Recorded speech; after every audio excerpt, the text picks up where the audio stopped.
Anthony Mangnall. Thank you, Madam Deputy Speaker, and can I congratulate the Right Honourable Lady from Basingstoke for securing this debate. It's been a pleasure to follow her work in the Westminster Hall debates when they were taking place and for her continued action on this issue. Madam Deputy Speaker, I rise to speak in this House as a chair of the All-Party Parliamentary Group on Preventing Sexual Violence in Conflict, an initiative that I worked on with the former Foreign Secretary William Hague and have continued to work on since I was elected. But before I undertake what can be done and what we can do, I'd like to pay tribute to where we have got to with the Domestic Abuse Bill. I think this has been a remarkable achievement for the government working cross-party to be able to get it to a place in which we can make a real and meaningful difference. And communities in my constituency are grateful to see the progress that is being made, and organisations such as SASHA, based in Totnes, are willingly hoping that we will be able to pass this into legislation in due course.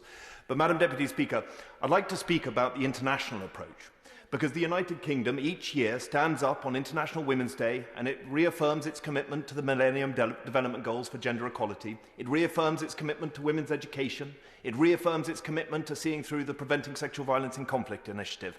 And unfortunately this year, I can only think that these words are hollow words, because the impact of the forthcoming cut in international development aid from 0.7% to 0.5% is going to have a significant burden on the way in which we tackle women's rights. The way in which people in Syria and Lebanon and Libya, and Somalia are able to be helped by the projects that we put forward are now cast into doubt. And the reason that we have done so in the UK, the reason that we have pushed forward these policies, is not because there is a legal obligation, not because parliaments and governments of yesteryear decided to put forward an agreement that would hold and lock in parliaments, but because there was a moral duty for us to stand up for those who are most endangered around the world. There was a moral duty for us to be able to help those in some of the most difficult scenarios and circumstances in the world. So I hope in the time that the government has before there is a vote on this issue, and there must be a vote on the 0.7, they will rethink their approach, maintain the 0.7, maintain our commitment to tackling women's rights and to eradicating gender-based violence. Make no mistake, gender-based violence is a pandemic. It is a pandemic that was here before COVID and will be here long after.